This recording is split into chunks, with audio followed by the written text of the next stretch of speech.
'Kantara' cinema review. మీకు కానీ 'Kantara' first part బాగా నచ్చింది. మీరు పెద్ద ఫ్యాన్ అయితే 'కాంతార' ఫస్ట్ పార్ట్‌కి మీకు ఈ సినిమా మీరు బ్లైండ్‌గా టికెట్ బుక్ చేసుకోవచ్చు. మీకు పిచ్చి పిచ్చిగా నచ్చింది. ఇంకా సినిమా విషయానికొచ్చేస్తే నాకెలా అనిపించింది అంటే, ఫస్ట్ ఆఫ్ ఆల్ సినిమాటోగ్రఫీ చాలా అంటే చాలా బావుంది. 'కాంతార' ఫస్ట్ పార్ట్‌లో కూడా సినిమాటోగ్రఫీ చాలా అంటే చాలా బావుంది. ఈ పార్ట్‌లో వచ్చేసరికి చాలా అంటే చాలా స్కేల్ అప్ చేశారు. బడ్జెట్ చాలా అంటే చాలా ఎక్కువ ఖర్చు పెట్టారు. తెలుస్తుంది. ప్రతి ఫ్రేమ్ నెక్స్ట్ లెవెల్ అనిపించింది. ప్రతి ఫ్రేమ్ చూడ్డానికి చాలా అంటే చాలా బ్యూటిఫుల్‌గా అనిపించింది. ఇంకా స్టోరీ విషయానికి, స్క్రీన్ ప్లే విషయానికి వస్తే same similar 'Kantara' first part ఎలా ఉందో ఇది కూడా సేమ్ అదే బీట్స్‌లో, అదే టెంప్లేట్‌లో ఫాలో అవుద్ది. కాపోతే అక్కడొచ్చేసరికి అదొక రూరల్ డ్రామాలో డివైన్ ఎలిమెంట్‌ని ఇంట్రొడ్యూస్ చేశారు. ఇదొచ్చేసరికి ఒక యాక్షన్ పీరియాడిక్ అడ్వెంచర్‌లో ఈ డివైన్ డివైన్ ఎలిమెంట్‌ని తీసుకొచ్చారు. ఇదొక ఫ్యాంటసీ డివైన్ ఫిల్మ్ అని గూడా చెప్పొచ్చు. ఇంకా సినిమా విషయానికొస్తే నాకు ఫస్ట్ హాఫ్ అయితే ఏదో పర్లేదు, ఏదో నడుస్తుంది, ఏదో ఎళ్తుంది. అంత గొప్పగా అనిపియలేదు. Especially comedy. నాకు ఇదే ఇష్యూ 'కాంతార' ఫస్ట్ పార్ట్‌లో గూడా అనిపించింది. కామెడీ అసలు చాలా ఇరిటేటింగ్‌గా అనిపించింది. అస్సలు వర్కౌట్ కాలేదు.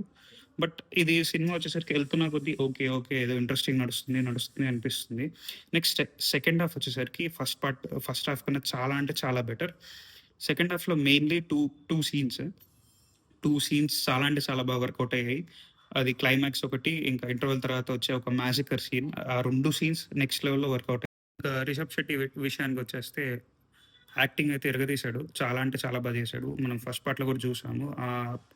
డివైన్ గాడెస్ పొసెస్ చేసినప్పుడు నెక్స్ట్ లెవెల్ యాక్టింగ్ చేశాడు. ఈసారి కూడా ఈ 2 సీన్స్ పడతాయి. సెకండ్ హాఫ్‌లో ఆ 2 సీన్స్‌లో ఇరగ్గొట్టేశాడు.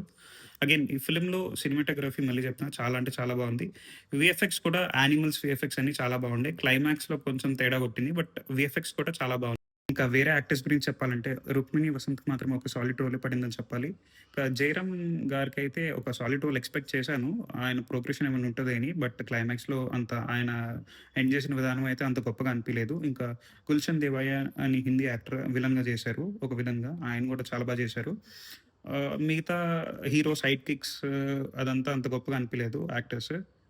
అదే బేసిక్‌లీ కామెడీ అనేది అస్సలు వర్కౌట్ కాదు. నాకు పార్ట్ 1లో కూడా అదే ఇష్యూ ఉండే. ఓవరాల్ సినిమా ఎలా ఉంది అంటే, ఫస్ట్ పార్ట్‌తో కంపేర్ చేస్తే ఇన్ టర్మ్స్ ఆఫ్ స్కేల్ చూపించే విధానం గానీ, యాక్షన్ సీక్వెన్సెస్ కానీ, అన్నీ చాలా అంటే చాలా ఎక్కువ ఖర్చు పెట్టారని చాలా క్లియర్‌గా తెలుస్తది. ఇన్ టర్మ్స్ ఆఫ్ స్కేల్ చాలా అంటే చాలా ఇంప్రూవ్ అయింది. ఇన్ టర్మ్స్ ఆఫ్ హార్ట్ ఎలా ఉంది అంటే, నాకు ఫస్ట్ పార్టే ఇంకా బెటర్ అనిపించింది. ఫస్ట్ పార్ట్‌లో ఆ సింప్లిసిటీలో ఎందుకో ఒక నెక్స్ట్ లెవెల్ డివైన్ ఫీల్ అనిపించింది. దీంట్లో it's it's like a mass commercial cinema ట్రోప్‌లా అనిపించింది. ఓవరాల్ సినిమా ఎలా ఉంది అంటే, it's good film. You can give it a try. మీకు కూడా సినిమా ఎలా అనిపించిందో కామెంట్ చేసేయండి.